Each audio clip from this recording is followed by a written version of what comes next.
अल्हम्दुलिल्लाह। आज म नमाजको प्रतीक्षामा बस्नुको 3 फाइदा बताउने छु।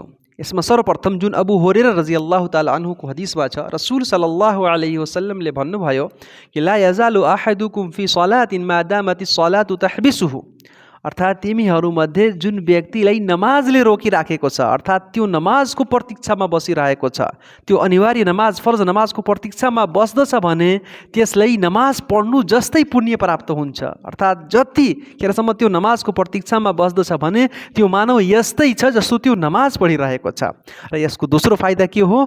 फरिस्ताहरू त्यस व्यक्तिको लागि दुआ गर्दछन्, प्रार्थना गर्दछन्। जस्तो कि रसूल सल्लल्लाहु अलैहि वसल्लमले भन्नुभएको छ कि फरिस्ताहरू के भन्दछन्? अल्लाहुम्मा गफिरला, हे अल्लाह तपाईँ उहाँलाई क्षमा गरिदिनु, उहाँलाई क्षमा गरिदिनु। र त्यसै गरी अल्लाहुम्मा रहमु, हे अल्लाह उहाँमाथि चाहिँ दया अवतरण गर्नु, आफ्नो दया अवतरण गर्नु। यहाँसम्म कि त्यो व्यक्ति फर्किहाल्छ वा चाहिँ अपवित्र भइहाल्छ भने फरिस्ताहरू त्यस व्यक्तिको क्षमा प्रार्थीको लागि दुआ गर्दछन्। र त्यसै गरी तेस्रो फाइदा के हो?